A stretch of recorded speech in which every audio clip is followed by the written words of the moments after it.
Hi hello friends, welcome back to MRL study studio ಚಾನಲ್ಗೆ ತಮಗೆಲ್ಲರಿಗೂ ಸ್ವಾಗತಿಸುತ್ತಾ ಇವತ್ತಿನ ತರಗತಿಯಲ್ಲಿ ನಾನು ಪ್ರೌಢಶಾಲಾ ಶಿಕ್ಷಕರ ನೇಮಕಾತಿ 2003ರಲ್ಲಿ ಏನು ದೈಹಿಕ ಶಿಕ್ಷಣ ಶಿಕ್ಷಕರ ಒಂದು ನೇಮಕಾತಿ ಆಯಿತು, ಆ ಒಂದು ನೇಮಕಾತಿಗೆ ಇರುವಂತಹ ಒಂದು ಪ್ರಶ್ನೆ ಪತ್ರಿಕೆಯನ್ನು ಇವತ್ತಿನ ತರಗತಿಯಲ್ಲಿ ಬಿಡಿಸೋಣ. ಯಾರೆಲ್ಲ ದೈಹಿಕ ಶಿಕ್ಷಣ ಶಿಕ್ಷಕರ ಒಂದು ನೇಮಕಾತಿಗೆ ಪೂರ್ವಸಿದ್ಧತೆಯನ್ನು ಮಾಡ್ಕೊಳ್ತಿದ್ರು ಅವರು ಈ ಒಂದು ತರಗತಿಗಳನ್ನು ಬಳಸ್ಕೊಳ್ಳಿ ಅಂತ ಹೇಳ್ತಾ, ಮೊದಲನೇ ಪ್ರಶ್ನೆ ಬಂದುಬಿಟ್ಟು, ಪಾಸ್ ಎನ್ನುವುದು ಇದರ ಅಂಗವಾಗಿದೆ. ಆಜ್ಞಾ ವಿಧಾನನ ಅಥವಾ ತಾಳಬದ್ಧ ವಿಧಾನನ, ಅನುಕರಣ ವಿಧಾನನ ಅಥವಾ ಸ್ಪಂದನ ವಿಧಾನನ? ಇಲ್ಲಿ ಸರಿಯಾದ ಉತ್ತರ ಬಂದುಬಿಟ್ಟು ಸ್ಪಂದನ ವಿಧಾನ. ಈ ಒಂದು ಕ್ವಶನ್ ನಾವು ಎಲ್ಲಿ ನೋಡ್ತೀವಿ ಅಂದರೆ, ಶರೀರ ಶಿಕ್ಷಣವನ್ನು ಕಲಿಸುವಂಥ ಪದ್ಧತಿಗಳು ಅಂಥೇಳಿ ಬರ್ತವೆ. ಇದರ ಮೇಲೆ ತರಗತಿಯನ್ನು ಮಾಡಿದ್ದೀನಿ. ಅಲ್ಲಿ ಆಜ್ಞೆ ಪದ್ಧತಿ, ವಿವರಣ ಪದ್ಧತಿ, ಸ್ವೇಚ್ಛಾ ಪದ್ಧತಿ, ತಾಳಬದ್ಧ ಪದ್ಧತಿ, ಅಖಂಡ ಪದ್ಧತಿ, ವಿವರಣ ಪದ್ಧತಿ, ಈ ರೀತಿ ಪದ್ಧತಿಗಳು ಬರ್ತವೆ. ಆ ಒಂದು ಪದ್ಧತಿಯಲ್ಲಿ ಬರುವಂಥ ಒಂದು ಕ್ವಶನ್ ಇದಾಗಿರ್ತೈತೆ. ಎರಡನೇ ಪ್ರಶ್ನೆ ಬಂದುಬಿಟ್ಟು, ಗುಂಪು ಚಟುವಟಿಕೆಯಲ್ಲಿ ಉಪಕರಣ ರಹಿತ ವ್ಯಾಯಾಮವನ್ನು ಏನಂತ ಕರಿತೀವಿ? ಗುಂಪು ಚಟುವಟಿಕೆ ಏನು ಮಾಡ್ತೀವಲ್ಲ, ಆ ಒಂದು ಗುಂಪು ಚಟುವಟಿಕೆಯಲ್ಲಿ ಉಪಕರಣ ರಹಿತ ಅಂದರೆ ಉಪಕರಣ ಇಲ್ಲದೆ ಮಾಡುವಂಥ ಒಂದು ಚಟುವಟಿಕೆಗೆ ಏನಂತ ಕರಿತೀವಿ ಅಂದರೆ ಅದಕ್ಕೆ ಕ್ಯಾಲಿಸ್ಥೆನಿಕ್ ಅಂತೇಳಿ ಕರಿತೀವಿ. ಇದು ಜಿಮ್ನಾಸ್ಟಿಕ್ಕು, ತಾಳಬದ್ಧ ಚಟುವಟಿಕೆ, ಆಕ್ರೋಬ್ಯಾಟಿಕ್, ಇದಕ್ಕೆ ಯಾಕೆ ಕರೆಯಲ್ಲ ನಾವು ಅಂದರೆ ಇವೆಲ್ಲ ನಾವು ಉಪಕರಣದಿಂದ ಮಾಡುವಂಥ ಒಂದು ಚಟುವಟಿಕೆ ಆಗಿರ್ತೈತಿ. ಅದಕ್ಕೆ ಇವು ಇಲ್ಲಿ ಬರೋದಿಲ್ಲ. ಕ್ಯಾಲಿಸ್ಥೆನಿಕ್ ಅಂದರೆ ಉಪಕರಣ ರಹಿತವಾಗಿ ಮಾಡುವಂಥ ಒಂದು ವ್ಯಾಯಾಮ ಆಗಿರ್ತೈತಿ. ಮೂರನೇ ಕ್ವಶನ್ ಬಂದುಬಿಟ್ಟು, ಪೂರಕ ಆಟಗಳನ್ನು ಈ ರೀತಿಯ ಬೋಧನೆಯಲ್ಲಿ ನಾವು ಅಳವಡಿಸ್ಕೊಳ್ತೀವಿ. ಪೂರಕ ಆಟವನ್ನು ನಾವು ಯಾವ ರೀತಿ ಬೋಧನೆಯಲ್ಲಿ ಅಳವಡಿಸ್ಕೊತೀವಿ ಅಂದರೆ ಅದು ವಿಶೇಷ ಪಾಠದಲ್ಲಿ ನಾವು ಅಳವಡಿಸ್ಕೊತೀವಿ. ಏಕೆಂದರೆ ನಾವು ಎಲ್ಲಿ ಏನು ಗೇಮ್ ಆಡಿಸ್ತೀವೋ, ಕಬಡ್ಡಿ ಆಡಿಸ್ರೆ ಕಬಡ್ಡಿ, ಖೋಖೋ ಆಡಿಸ್ರೆ ಖೋಖೋ, ಯಾವ ಗೇಮ್ ಆಡಿಸ್ತೀವೋ ಆ ಗೇಮ್ಗೆ ಏನು ಮಾಡ್ತೀವಿ ನಾವು ಪೂರಕವಾಗಿ ಚಟುವಟಿಕೆಗಳನ್ನು ಮಾಡಿಸ್ತೀವಿ. ಅದಕ್ಕೆ ಸಂಬಂಧಪಟ್ಟಂಥ ವ್ಯಾಯಾಮಗಳನ್ನು ಮಾಡಿಸ್ತೀವಿ. ಅದಕ್ಕೆ ಪೂರಕ ಆಟಗಳು ಎಲ್ಲಿ ಬರ್ತದೆ ಅಂದರೆ ಅದು ವಿಶೇಷ ಪಾಠದಲ್ಲಿ ಬರ್ತೈತೆ. ಸಾಮಾನ್ಯ ಪಾಠ ಯೋಜನೆ ಮತ್ತು ವಿಶೇಷ ಪಾಠ ಯೋಜನೆ ಅಂಥೇಳಿ ನೋಡ್ತೀವಿ. ವಿಶೇಷ ಪಾಠ ಯೋಜನೆಯಲ್ಲಿ 7 ಭಾಗಗಳು ಬರ್ತವೆ. ಹಾಗೆ ಸಾಮಾನ್ಯ ಪಾಠ ಯೋಜನೆ ಭಾಗದಲ್ಲಿ 6 ಭಾಗಗಳು ಬರ್ತವೆ. ಇದ್ರ ಬಗ್ಗೆ ಕೂಡ ನಾನು ತರಗತಿಯನ್ನು ಮಾಡಿದ್ದೀನಿ. ಇವಾಗ 4ನೇ ಪ್ರಶ್ನೆ ಬಂದುಬಿಟ್ಟು, ಕಂಡೀಷ್ನಿಂಗ್ ವ್ಯಾಯಾಮಗಳನ್ನು ಇಲ್ಲಿ ಬೋಧಿಸಲಾಗುವುದು. ಕಂಡೀಷ್ನಿಂಗ್ ವ್ಯಾಯಾಮಗಳನ್ನು ಎಲ್ಲಿ ಬೋಧಿಸ್ತೀವಿ ಅಂದರೆ ಅದನ್ನು ಕೂಡ ವಿಶೇಷವಾದಂತಹ ಒಂದು ಲೆಸನಲ್ಲಿ ಅಂದರೆ ಪಾಠ ಯೋಜನೆಯಲ್ಲಿ ನಾವು ಕಂಡೀಷ್ನಿಂಗ್ ವ್ಯಾಯಾಮವನ್ನು ಬಳಸ್ತೀವಿ. ಇವಾಗ ಇಲ್ಲಿ 5ನೇ ಪ್ರಶ್ನೆ ನೋಡ್ರಿ, ವಿದ್ಯಾರ್ಥಿಗಳ ವರ್ಗೀಕರಣವನ್ನು ಈ ಆಧಾರದ ಮೇಲೆ ಮಾಡ್ತೀವಿ. ಯಾವ ಆಧಾರದ ಮೇಲೆ ನಾವು ವಿದ್ಯಾರ್ಥಿಗಳ ವರ್ಗೀಕರಣವನ್ನು ಮಾಡ್ತೀವಿ ನೋಡ್ರಿ? ಎದೆಯ ಸುತ್ತಳತೆ, ಎತ್ತರ ಮತ್ತು ತೂಕ. ಎತ್ತರ, ವಯಸ್ಸು, ಎದೆಯ ಸುತ್ತಳತೆ. ಇಲ್ಲಿ ಎದೆಯ ಸುತ್ತಳತೆ ಇಲ್ಲೂ ಬಂದಿದೆ, ಎದೆಯ ಸುತ್ತಳತೆ ಇಲ್ಲೂ ಬಂದಿದೆ. ಇಲ್ಲೂ ಎತ್ತರ ಬಂದಿದೆ, ಇಲ್ಲೂ ಎತ್ತರ ಬಂದಿದೆ, ಇಲ್ಲಿ ತೂಕ ಬಂದಿದೆ. ಆದರೆ ಇಲ್ಲೇನು ಬಂದಿದೆ? ವಯಸ್ಸು ಬಂದಿದೆ. ಹಾಗಾದರೆ ನಾವು ತೂಕದ ಮೇಲೆ ಏನು ಮಾಡೋಣ? ಕನ್ಸಿಡರ್ ಮಾಡೋಣ. ಇದನ್ನೇನು ಮಾಡ್ತೀವಿ? ವಯಸ್ಸಿನ ಮೇಲೆ ಮಾಡ್ತೀವಿ. ವಯಸ್ಸು ಇದೆ, ಎತ್ತರ ಇದೆ, ತೂಕ ಇದೆ. ಆದರೆ ಇಲ್ಲೇನಿಲ್ಲ, ತೂಕ ಬಂದಿದೆ. ತೂಕ ಎಲ್ಲಿ ಬಂದರೂ ಮಾಡಲ್ಲ ಅಂತ ಅರ್ಥ ಇದು. ಹಾಗಾಗಿ ಸರಿಯಾದ ಉತ್ತರ ಇಲ್ಲಿ ಯಾವುದು ಅಂದರೆ ಆಪ್ಷನ್ 2 ಇಲ್ಲಿ ಸರಿಯಾದಂಥ ಉತ್ತರ ಆಗಿರ್ತೈತೆ. ಅಂದರೆ ಎತ್ತರ, ವಯಸ್ಸು ಮತ್ತು ಎದೆಯ ಸುತ್ತಳತೆ. ಇಲ್ಲಿ ತೂಕ ಬಂದಿದೆ, ಇಲ್ಲೂ ತೂಕ ಬಂದಿದೆ. ಹಾಗಾಗಿ ಇದು ಸರಿಯಾದಂಥ ಉತ್ತರ ಅಲ್ಲ. ಲೀಗ್ ಆಟಕೂಟಗಳನ್ನು ಹೀಗೆಂದು ಕರಿತೀವಿ. ಲೀಗ್ ಆಟಕೂಟಗಳನ್ನು ನಾವೇನಂತ ಕರಿತೀವಿ? ಬ್ರಿಡ್ಜ್ ವಿಧ ಅಂಥೇಳಿ ಕರಿತೀವಿ. ಅಲ್ಲೇನು ಮಾಡ್ತೀವಿ? ಪಿರಮಿಡ್ ವಿಧ, ಚಾಲೆಂಜ್ ವಿಧ, ರೌಂಡ್ ರಾಬಿನ್ನು ಇವೆಲ್ಲ ಬರ್ತಾವಲ್ಲ, ಅಲ್ಲಿ ಈ ಒಂದು ಪ್ರಶ್ನೆ ಬಂದಿರ್ತೈತೆ. ಇದ್ರ ಬಗ್ಗೆ ಕೂಡ ನಾನು ತರಗತಿ ಮಾಡಿದ್ದೀನಿ. ಸಿಂಗಲ್ ನಾಕೌಟು, ಡಬಲ್ ನಾಕೌಟು ಅಂದರೆ ರೌಂಡ್ ರಾಬಿನ್ನು ಅಥವಾ ಎಲಿಮಿನೇಷನ್ನು, ಈ ಎಲ್ಲ ಪಂದ್ಯಾಟಗಳಲ್ಲಿ ಬರ್ತಾವಲ್ಲ, ಆ ಪಂದ್ಯಾಟಗಳಲ್ಲಿ ಬರುವಂಥ ಕ್ವಶನ್ ಆಗಿರ್ತದೆ ಇದು. ಈಗ 19 ಆಟಗಳ ತಳಕಿಗೆ ಕೊಡಬೇಕಾದಂಥ ನಿರ್ದಿಷ್ಟ ಬೈಗಳು ಎಷ್ಟು ಅಂತೇಳಿ. ಈಗ ನೋಡಿರಿ 7ನೇ ಪ್ರಶ್ನೆ, 19 ತಂಡಗಳ ತಳಕಿಗೆ ಕೊಡಬೇಕಾದಂತಹ ನಿರ್ದಿಷ್ಟ ಬೈಗಳು ಎಷ್ಟು ಅಂತೇಳಿ.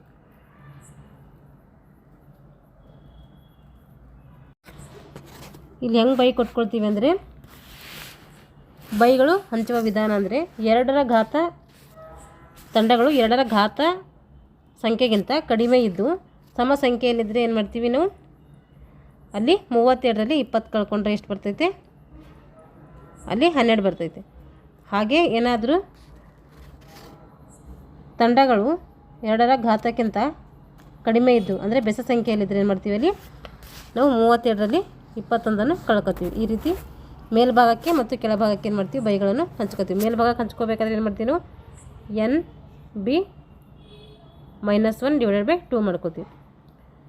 ಹಾಗೆ ಕೆಳಭಾಗಕ್ಕೆ ಹಂಚ್ಕೋಬೇಕಾದ್ರೆ NB +1/2 ಇದು ಕೆಳಭಾಗಕ್ಕೆ ಬರುವಂತಹ ಬೈಗಳು, ಇದು ಮೇಲ್ಭಾಗಕ್ಕೆ ಬರುವಂತಹ ಬೈಗಳು.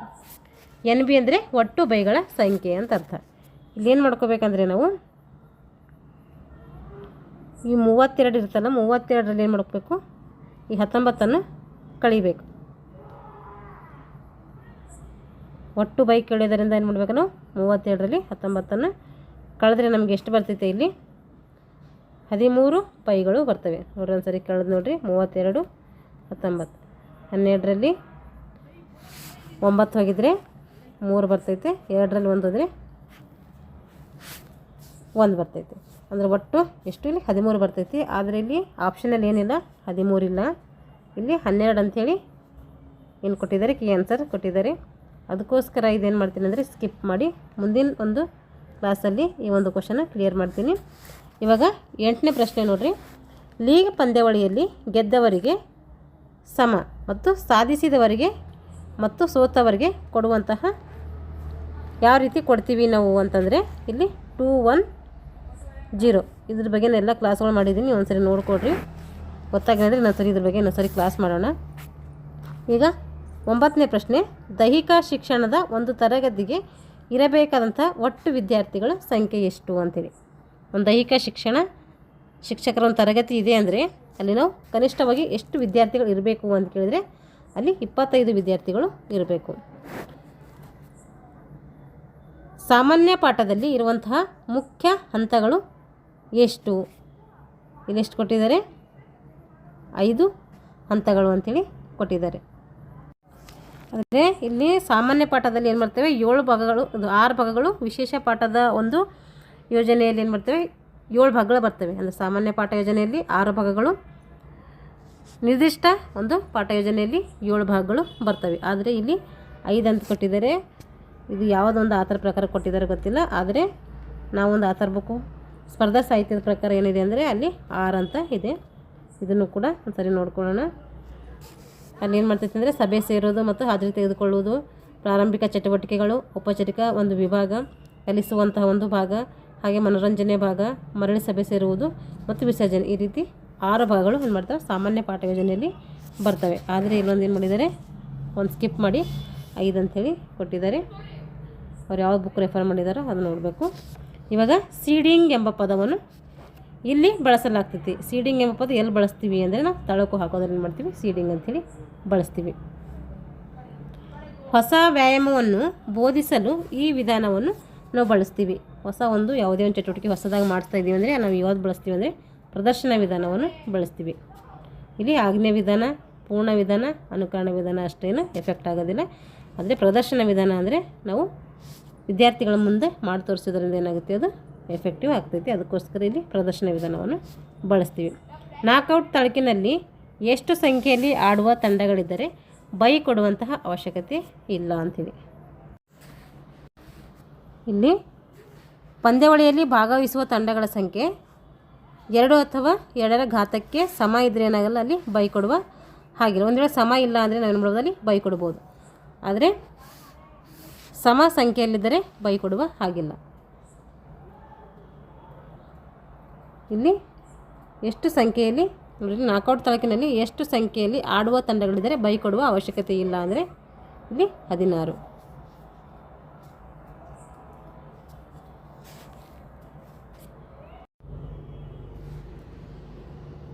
ಜೀವಕೋಶದಲ್ಲಿಯ ಪ್ರೋಟೋಪ್ಲಾಸಮನ್ನು ನಿಯಂತ್ರಿಸುವುದು ಯಾವುದು? ನ್ಯೂಕ್ಲಿಯಸ್, ಮೈಟೋಕಾಂಡ್ರಿಯಾ, ಸೈಟೋಪ್ಲಾಸಮ್, ಗಾಲ್ಗಿ ವಸ್ತು ಅಂದರೆ ಅದು ನ್ಯೂಕ್ಲಿಯಸ್. ಇದೇನು ಮಾಡ್ತೈತೆ ಪ್ರೋಟೋಪ್ಲಾಸಮನ್ನು ನಿಯಂತ್ರಿಸ್ತೈತೆ. ಎಲುಬು ಶಾಸ್ತ್ರ ಅಂದ್ರೇನು? ಏನು ಮಾಂಸಖಂಡಗಳ ಅಧ್ಯಯನ, ಮೂಳೆಗಳ ಅಧ್ಯಯನ, ಕೀಲುಗಳ ಅಧ್ಯಯನ, ನರಗಳ ಅಧ್ಯಯನ ಅಂದರೆ ಇದು ಮೂಳೆಗಳ ಅಧ್ಯಯನ. ದೇಹದಲ್ಲಿರುವ ಪ್ರಥಮ ಊತಕಗಳ ಗುಂಪು ಅಂತ ಕೇಳಿದ್ರೆ 3 ಗುಂಪು, 1 ಗುಂಪು, 4 ಗುಂಪು, 7 ಗುಂಪು ಅಂದರೆ ಸರಿಯಾದ ಉತ್ತರ 4 ಗುಂಪು. ಗುಂಡಿಗೆ ಮಾಂಸಖಂಡಗಳು ಇರುವುದು ಇಲ್ಲಿ ಮಾತ್ರ. ಗುಂಡಿಗೆ ಮಾಂಸಖಂಡಗಳು ಎಲ್ಲಿರ್ತೈತೆ ಅಂತಂದರೆ ಅದೇನು ಶ್ವಾಸಕೋಶದಲ್ಲ, ಮೆದುಳಿನಲ್ಲ, ಮುಖದಲ್ಲ, ಹೃದಯದಲ್ಲ. ಅಂದರೆ ಅದು ಸರಿಯಾದಂಥ ಉತ್ತರ ಹೃದಯ. ನಿಲುವನ್ನು ಖಚಿತಪಡಿಸುವಂಥ ಅಳತೆ ಮಾಡುವ ಮಟ್ಟ ಯಾವುದು ಅಂದರೆ ನರವ್ಯೂಹ, ಮೂಳೆಗಳು, ಕೀಲುಗಳು, ಮಸಲ್ ಟೋನ್. ಅಂದರೆ ಸರಿಯಾದಂಥ ಉತ್ತರ ಮಸಲ್ ಟೋನ್. ಇದೇನು ಮಾಡ್ತಿದೆ, ನಿಲುವನ್ನು ಖಚಿತಪಡಿಸಲು ಅಳತೆ ಮಾಡುವಂಥ ಒಂದು ಸಾಧನ ಇದು. ಮೂಳೆ ಮಜ್ಜೆಯಲ್ಲಿ ಇವು ಉತ್ಪತ್ತಿ ಆಗ್ತೈತೆ.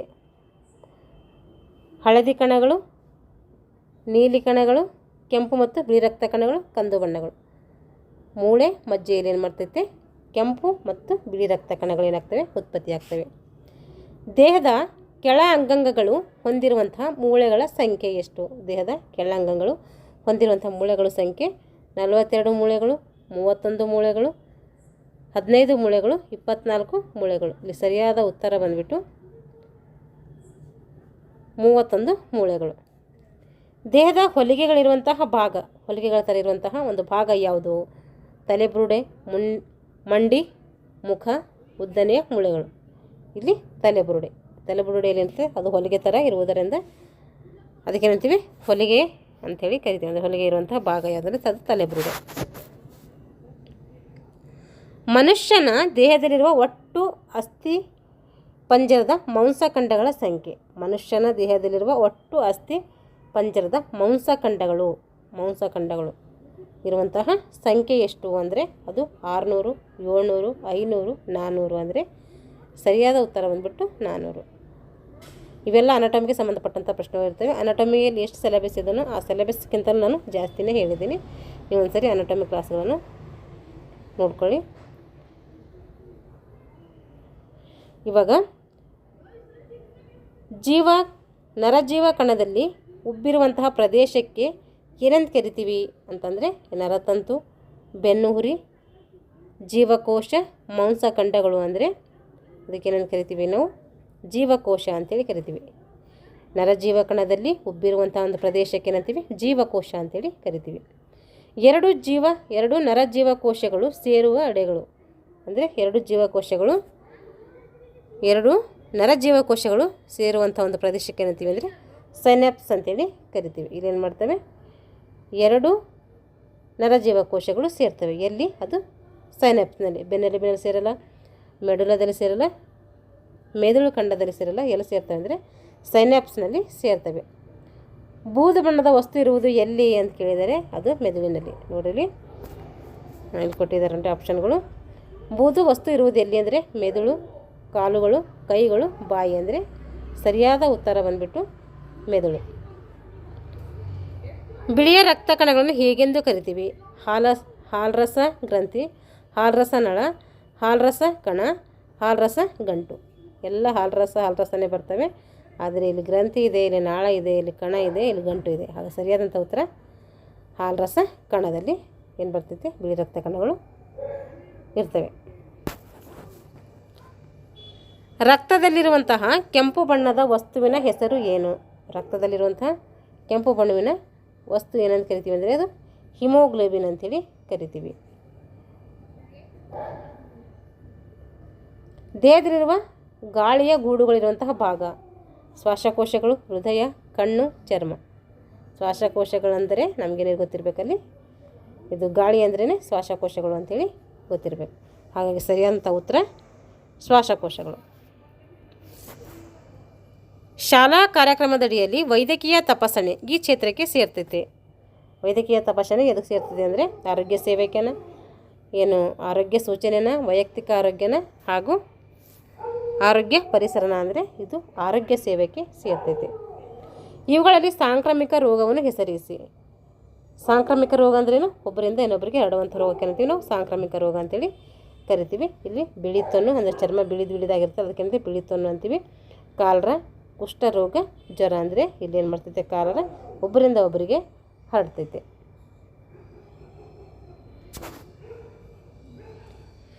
ಶಾಲಾರೋಗ್ಯ ಕಾರ್ಯಕ್ರಮದಲ್ಲಿ ದೈಹಿಕ ಶಿಕ್ಷಕರ ಪಾತ್ರ ಏನು? ಶಾಲೆಯ ಆರೋಗ್ಯ ಕಾರ್ಯಕ್ರಮದಲ್ಲಿ ದೈಹಿಕ ಶಿಕ್ಷಕರ ಪಾತ್ರ ವೈಯಕ್ತಿಕ ಜಾಗೃತಿ ಮೂಡಿಸುವುದು, ಆರೋಗ್ಯದ ಉನ್ನತಿ, ಆರೋಗ್ಯ ಮೇಲ್ವಿಚಾರಣೆ ಮಾಡೋದು, ರೋಗ ತಡೆಗಟ್ಟುವುದು ಅಂದರೆ ಆರೋಗ್ಯದ ಮೇಲ್ವಿಚಾರಣೆ. ಹುಡುಗರಿಗೆ ಏನು ಮಾಡಬೇಕು, ನಾವು ಅವಾಗವಾಗ ಅವರ ಆರೋಗ್ಯದ ಬಗ್ಗೆ ವಿಚಾರಿಸ್ತಾ ಇರಬೇಕು, ಮೇಲ್ವಿಚಾರಣೆ ಮಾಡ್ತಾ ಇರಬೇಕು. ಶ್ವಾಸಾಂಗ ವ್ಯೂಹಕ್ಕೆ ಬರುವಂತಹ ಕಾಯಿಲೆ ಯಾವುದು ಅಂದರೆ ಟ್ರಾನ್ಸಿಲ್ಸ್, ಅಸ್ತಮಾ, ಅಲರ್ಜಿ, ಬ್ರಾಂಕೈಟಿಸ್ ಅನ್ನೋದೇನಿದೆ ಶ್ವಾಸಕೋಶಕ್ಕೆ ಬರುವಂಥ ಒಂದು ಕಾಯಿಲೆ. ಇದು ಸರಿಯಾದಂಥ ಉತ್ತರ ಬಂದ್ಬಿಟ್ಟು ಬ್ರಾಂಕೈಟಿಸ್. ಅಜೀರ್ಣತೆಗೆ ಕಾರಣ ಅಂದರೆ ನಾವು ತಿಂದಂಥ ಆಹಾರ ಜೀರ್ಣ ಆಗಿಲ್ಲ ಅಂದರೆ ಏನು ಕಾರಣ ಅಂದರೆ ಅಜೀರ್ಣತೆಯ ಆಹಾರಾಂಶ, ದೋಷಪೂರಿತ ಆಹಾರ, ರುಚಿಕರವಾದಂಥ ಆಹಾರ, ಅತಿ ಆಹಾರ ಸೇವನೆ. ಇಲ್ಲಿ ಸರಿಯಾದಂಥ ಉತ್ತರ ಬಂದ್ಬಿಟ್ಟು ಅತಿಯಾದಂಥ ಆಹಾರ ಸೇವನೆ. ಅತಿಯಾದಂಥ ಆಹಾರ ಸೇವನೆ ಮಾಡಿದ್ರೆ ಏನಾಗಲ್ಲ, ನಮಗೆ ಜೀರ್ಣಕ್ರಿಯೆ ಆಗೋದಿಲ್ಲ. ಕಣ್ಣಿನ ದೋಷ, ನೀರ್ಗಣ್ಣು, ಕಣ್ಣಿನ ಪೊರೆ, ಮಯೋಪಿಯಾ, ಕಣ್ಕುಟಿಕೆ. ಅಂದರೆ ಕಣ್ಣಿನ ದೋಷ ಯಾವುದಂದರೆ ಇಲ್ಲಿ ಮಯೋಪಿಯಾ, ಕಣ್ಣಿಗೆ ಬರುವಂಥ ದೋಷ ಮಯೋಪಿಯಾ. ಇದೊಂದು ಕಾಯಿಲೆ ಅಂತ ಅರ್ಥ. ಕೀಟಗಳಿಂದ ಹರಡುವಂತಹ ರೋಗಗಳು ಯಾವುದು? ಚಿಕನ್ ಫಾಕ್ಸು, ಹಳದಿ ಜ್ವರ, ಹುಳುಕಡ್ಡಿ, ಭೇದಿ. ಇದೇನು ಮಾಡ್ತದೆ, ಕೀಟಗಳಿಂದ ಬರ್ತದಂತೆ. ಅದು ಯಾವುದು ಅಂದರೆ ಅದು ಹಳದಿ ಜ್ವರ. ಸಾಂಕ್ರಾಮಿಕ ರೋಗ ಬಂದಾಗ ಹೀಗೆ ನಾವು ತಡೆಗಟ್ಟಬೇಕು. ಹೇಗೆ ತಡೆಗಟ್ಟಬೇಕು? ಅವರಿಗೆ ಸಾಂಕ್ರಾಮಿಕ ರೋಗ ಒಬ್ಬರಿಂದ ಒಬ್ಬರು ಬರಬೇಕಾದ್ರೆ ಏನು ಮಾಡಬೇಕು ಅಂದರೆ ನಾವು ಪ್ರತ್ಯೇಕಿಸುವಿಕೆ ಮಾಡಬೇಕು. ಅಂದರೆ ಅವರಿಂದ ದೂರ ಇರಬೇಕು. ದೂರ ಇರೋದ್ರಿಂದ ನಾವು ಹೇಳ್ಬಾರ್ದು, ಈ ಒಂದು ಸಾಂಕ್ರಾಮಿಕ ರೋಗದಿಂದ ತಪ್ಪಿಸ್ಕೊಳ್ಬೋದು. ಪ್ರಥಮ ಚಿಕಿತ್ಸೆ ಪೆಟ್ಟಿಗೆಯಲ್ಲಿ ಇಲ್ಲದಿರುವುದು ಯಾವುದು ಇರಬಾರ್ದಲ್ಲಿ ಅಂದರೆ ಬ್ಯಾಂಡೇಜ್ ಇರಬಾರ್ದು, ಕ್ರಿಮಿನಾಶಕ ದ್ರವಣ ಇರಬಾರ್ದು, ಸಿರಿಂಜ್ ಇರಬಾರ್ದು, ಹತ್ತಿ ಇರಬಾರ್ದು. ಅಂದರೆ ಇಲ್ಲಿ ಸಿರಿಂಜ್ ಇರಬಾರ್ದು. ಏಕೆಂದರೆ ಸಿರಿಂಜ್ ತೆಗಿಬೇಕಾದ್ರೆ ಅಲ್ಲಿ ಎಕ್ಸ್ಪರ್ಟ್ ಇರಬೇಕು, ಅದಕ್ಕಾಗಿ ಸಿರಿಂಜ್ ಇರಬಾರ್ದು. ನಾವು ಬ್ಯಾಂಡೇಜು, ಕ್ರಿಮಿನಾಶಕ ದ್ರವಣ, ಹತ್ತಿ ಇವೆಲ್ಲ ಕ್ರೀಮ್ಗಳು ಎಲ್ಲ ಇರೋದ್ರಿಂದ ಏನು ಮಾಡ್ಬೋದು, ಪ್ರಥಮ ಚಿಕಿತ್ಸೆ ಮಾಡ್ಬೋದು. ಆದರೆ ಸಿರಿಂಜೇ ನಾವು ಮಾಡೋಕ್ಕಾಗಲ್ಲದು, ಅದಕ್ಕೆ ಅಲ್ಲಿ ಸಿರಿಂಜ್ ಇರಬಾರ್ದು. ಯಾವುದು ಇರಬಾರ್ದು ಅಂತ ಕೇಳಿದರೆ ಇದು ಇಂಪಾರ್ಟೆಂಟ್. ಇದು ಸಂಚಾರ ಕಂಟಕವನ್ನು ಗುರುತಿಸಿ. ಜೀಬ್ರಾ ಕ್ರಾಸಿಂಗ್, ಫುಟ್ಪಾತ್ ಮೇಲೆ ನಡೆಯುವುದು, ಹಸಿರು ದೀಪ ಉರಿಯುವುದು, ರಸ್ತೆಯ ಮೇಲೆ ನಡೆದಾಡುವುದು. ಸಂಚಾರ ಕಂಟಕ ಯಾವುದರಿಂದ ಕಂಟಕ ಆಗ್ತದೆ? ಜೀಬ್ರಾ ಕ್ರಾಸಿಂದ ಹೋಗೋದ್ರಿಂದ ನಮಗೆ ಅಲ್ಲಿ ಅನಾಹುತಗಳು ಆಗೋದಿಲ್ಲ. ಫುಟ್ಪಾತ್ ಮೇಲೆ ನಡೆಯೋದ್ರಿಂದ ಅನಾಹುತ ಆಗೋದಿಲ್ಲ. ಹಸಿರು ದೀಪ ಉರಿಯುವುದು ಹೋಗುವಾಗ ಅವು ಕೂಡ ಅನಾಹುತ ಆಗೋದಿಲ್ಲ. ಆದರೆ ನಾವು ರಸ್ತೆಯ ಮೇಲೆ ಏನಾದರೂ ಓಡಾಡ್ತಾ ಇದ್ದೀವಿ ಅಂತಂದರೆ ಅಲ್ಲಿ ಏನಾಗ್ತೈತೆ, ಅವಾಗ ಅಲ್ಲಿ ನಮಗೆ ಅಪಾಯ ಬರ್ತೈತೆ. ಅದಕ್ಕೋಸ್ಕರ ಇದು ನಾವು ಸಂಚಾರ ಕಂಟಕ ಅಂತೇಳಿ ಹೇಳ್ತೀವಿ. ದೈಹಿಕ ಚಟುವಟಿಕೆಗಳನ್ನು ಮಾಡುವುದರಿಂದ ಈ ಅಪಾಯ ಕಡಿಮೆ ಆಗ್ತೈತೆ. ದೈಹಿಕ ಚಟುವಟಿಕೆ ಮಾಡುವುದರಿಂದ, ವ್ಯಾಯಾಮ ಮಾಡೋದರಿಂದ ಯಾವ ಅಪಾಯ ಕಡಿಮೆ ಆಗ್ತದೆ ನೋಡಿರಿ? ಹೃದಯದ ಕಾಯಿಲೆ, ಸಮಯಪೂರ್ವ ಪ್ರೌಢತ್ವ, ರಕ್ತದ ಒತ್ತಡ, ಮಧುಮೇಹ.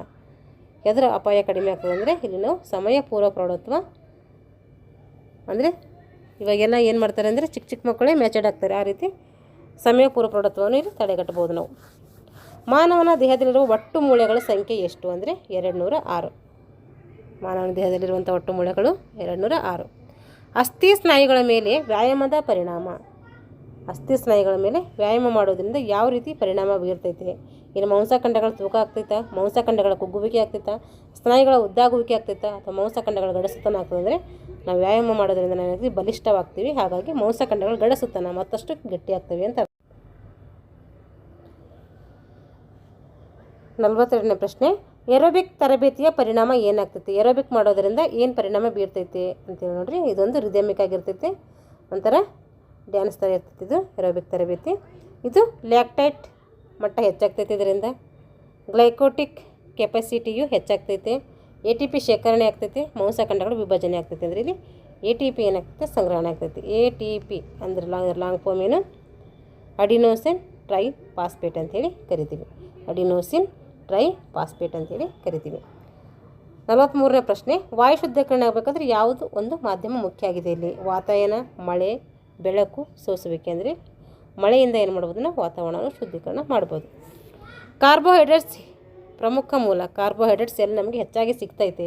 ಅಕ್ಕಿಯಲ್ಲಿ, ಧಾನ್ಯಗಳಲ್ಲಿ, ಮೊಟ್ಟೆಯಲ್ಲಿ, ಗೋಧಿಯಲ್ಲಿ. ಅಂದರೆ ನಮಗೆ ಕಾರ್ಬೋಹೈಡ್ರೇಟ್ ಅತಿಯಾಗಿ ಸಿಗೋದು ಅಕ್ಕಿಯಲ್ಲಿ. ನೀರಿನ ಮೂಲ ಯಾವುದು? ನೀರು ನಾವು ಪ್ರಮುಖವಾಗಿ ಎಲ್ಲಿಂದ ಪಡ್ಕೊಳ್ತೀವಿ ಅಂತಂದರೆ ಅದು ಮಳೆ ನೀರು, ನಲ್ಲಿ ನೀರು, ತೊಟ್ಟಿ ನೀರು, ಚಿರುಮೆ ನೀರು. ನೀರಿನ ಮೂಲನೇ ಮಳೆ ನೀರು. ದೈಹಿಕ ಆಯಾಸವು ಇದರಿಂದ ಬರ್ತೈತೆ. ಕೆಲಸದಲ್ಲಿ ಬದಲಾವಣೆ ಮಾಡೋದರಿಂದ ನಮಗೆ ದೈಹಿಕ ಆಯಾಸ ಬರೋದಿಲ್ಲ. ಅದೊಂದು ರಿಲ್ಯಾಕ್ಸ್ ಥರ ಆಗ್ತೈತೆ ನಮಗೆ. ಮನೋರಂಜನೆಯಿಂದಲೂ ಕೂಡ ನಮಗೆ ದೈಹಿಕ ಆಯಾಸ ಆಗೋದಿಲ್ಲ. ಅಲ್ಲೂ ಕೂಡ ಮನುಷ್ಯನಾಗಿರ್ತೈತೆ, ಹಗುರ ಆಗಿರ್ತೈತೆ. ನಿದ್ದೆ ಮಾಡೋದರಿಂದ ಕೂಡ ಬರಲ್ಲ. ಹಾಗಾಗಿ ಇದಕ್ಕೆ ಸರಿಯಾದಂಥ ಉತ್ತರ ಯಾವುದಂದರೆ ಅತಿ ಕೆಲಸ ಮಾಡೋದ್ರಿಂದ ಏನಾಗ್ತೈತೆ ನಮಗೆ ಆಯಾಸ ಹೆಚ್ಚಾಗ್ತೈತೆ. ಅದಕ್ಕಾಗಿ ನಾವು ಕೆಲಸದ ಬದಲಾವಣೆ ಮಾಡ್ಕೊಂಡು ಏನು ಮಾಡಬೇಕು, ಕೆಲಸವನ್ನು ಮಾಡ್ಕೊಳ್ಬೇಕು. ಸರಿಯಾದಂಥ ಉತ್ತರ ಆಯಾಸಕ್ಕೆ ಕಾರಣ ಇರೋದಂತ ಕೇಳಿದರೆ ಅತಿ ಕೆಲಸ ಮಾಡೋದು ಏನಾಗ್ತದೆ, ಆಯಾಸ ಆಗ್ತೈತಿ. ದೇಹವನ್ನು ಕಟ್ಟುವ ಆಹಾರ ಪೌಷ್ಟಿಕಾಂಶ ಯಾವುದು? ದೇಹವನ್ನು ಕಟ್ಟುವ, ದೇಹದ ಬೆಳವಣಿಗೆಗೆ ಪೂರಕವಂಥ ಅಂಶಗಳು ಈ ರೀತಿ ಕೇಳ್ತಾರೆ. ಖನಿಜಗಳು, ಜೀವಸತ್ವಗಳು, ಪ್ರೋಟೀನ್ಗಳು, ಕಾರ್ಬೋಹೈಡ್ರೇಟ್ಸ್. ಇದು ದೇಹವನ್ನು ಕಟ್ಟುವ ಆಹಾರ ಅಂದಮೇಲೆ ಇದಕ್ಕೇನಾಗ್ತೀವಿ ನಾವು ಪ್ರೋಟೀನ್ ಅಂತೇಳಿ ಕರಿತೀವಿ. ದೇಹದ ಬೆಳವಣಿಗೆಗೆ ಪೂರಕವಾದದ್ದು ಕೂಡ ಏನಾಗಿರುತ್ತೆ, ಅದನ್ನು ಕೂಡ ಪ್ರೋಟೀನ್ ಆಗಿರ್ತೈತೆ. ವ್ಯಾಯಾಮದಿಂದ ಉಸಿರು ಬಿಡುವಾಗ ಹೆಚ್ಚು ಹೊರಬರುವಂತಹ ಅನಿಲ ಯಾವುದು? ನಾವು ಉಸಿರಾಡ್ತಾ ಇದ್ದೀವಿ ಅಂದರೆ ಅಥವಾ ವ್ಯಾಯಾಮಗಳು ಮಾಡ್ತಾ ಇದ್ದೀವಿ ಅಂದರೆ ಅವಾಗ ನಾವು ಏನು ಹೊರಗೆ ಬಿಡ್ತೀವಿ, ಕಾರ್ಬನ್ ಡೈಆಕ್ಸೈಡ್ ಹೊರಗೆ ಬಿಡ್ತೀವಿ. ಆಮ್ಲಜನಕ ತೆಗೆದುಕೊಂಡು ಕಾರ್ಬನ್ ಡೈಆಕ್ಸೈಡ್ ಏನು ಮಾಡ್ತೀವಿ, ಹೊರಗಡೆ ಹಾಕ್ತೀವಿ. ವಾಲಿಬಾಲ್ ಅಂಕಣದ ಉದ್ದ ಮತ್ತು ಅಗಲ. ವಾಲಿಬಾಲ್ ಅಂಕಣದ ಉದ್ದ ಮತ್ತು ಅಗಲ ಎಷ್ಟು ಅಂದರೆ ಇಲ್ಲಿ 18 ಮೀಟರ್ ಉದ್ದ ಇರ್ತೈತೆ, 9 ಮೀಟರ್ ಅಗಲ ಇರ್ತೈತೆ. ವಾಲಿಬಾಲ್ದು ಗ್ರೂಪ್ ಗೇಮ್ಸ್ಗಳನ್ನು 11 ಗ್ರೂಪ್ ಗೇಮ್ಸ್ಗಳ ಬಗ್ಗೆ ತರಗತಿ ಮಾಡಿದ್ದೀನಿ. ಇವಾಗ ಇನ್ನೂ ಅದು ಕಂಟಿನ್ಯೂ ಆಗಿ ಮಾಡ್ತಾಯಿದ್ದೀನಿ. ಯಾರು ನೋಡ್ಕೊಳ್ಳೋ ಅವ್ರು ನೋಡ್ಕೊಳ್ರಿ. ಫುಟ್ಬಾಲ್ ಆಟದಲ್ಲಿ ರಕ್ಷಣಾ ತಂಡದ ಆಟಗಾರರು ಚೆಂಡನ್ನು ಗೋಲ್ ಗೆರೆಯ ಹೊರಗಡೆ ಹೊಡೆದಾಗ ಅಲ್ಲಿ ಏನು ಕೊಡ್ತಾರೆ, ಫುಟ್ಬಾಲ್ ಆಟದಲ್ಲಿ ರಕ್ಷಣಾ ತಂಡದ ಆಟಗಾರನು ಚೆಂಡನ್ನು ಗೋಲ್ ರೇಖೆಯ ಹೊರಗಡೆ ಹಾಕಿದನಂದರೆ ಅವಾಗ ಏನು ಕೊಡ್ತಾರೆ ಅಂದರೆ ಕಾರ್ನರ್ ಕಿಕ್ ಕೊಡ್ತಾರೆ. ಏನು ಕೊಡ್ತಾರೆ ಅವಾಗ, ಕಾರ್ನರ್ ಕಿಕ್ ಕೊಡ್ತಾರೆ. ಇಲ್ಲಿ ಗಂಟೆ ಏನಾಯಿತು, 50 ಪ್ರಶ್ನೆಗಳನ್ನು ನಾನು ಬಿಡಿಸಿದ್ದೀನಿ. ಮುಂದಿನ ಒಂದು ತರಗತಿಯಲ್ಲಿ 51ರಿಂದ ಬಿಡಿಸೋಣ. ಯಾಕಂದರೆ ಒಂದೇ ಸರಿ ಬಿಡಿಸ್ತಾ ಹೋದರೆ ಲೆಂದಿ ಆಗ್ತೈತೆ ವಿಡಿಯೋ. ಅದಕ್ಕೋಸ್ಕರ 50 ಬಿಡಿಸಿ ಮುಂದಿನ ತರಗತಿಯಲ್ಲಿ ಮುಂದಿರೋಂಥ ಒಂದು 50 ಬಿಡಿಸೋಣ ಅಂತ ಹೇಳ್ತಾ ಇಲ್ಲಿಗೆ ಈ ತರಗತಿಯನ್ನು ಮುಗಿಸ್ತಾ ಇದ್ದೀನಿ. Thanks for watching all.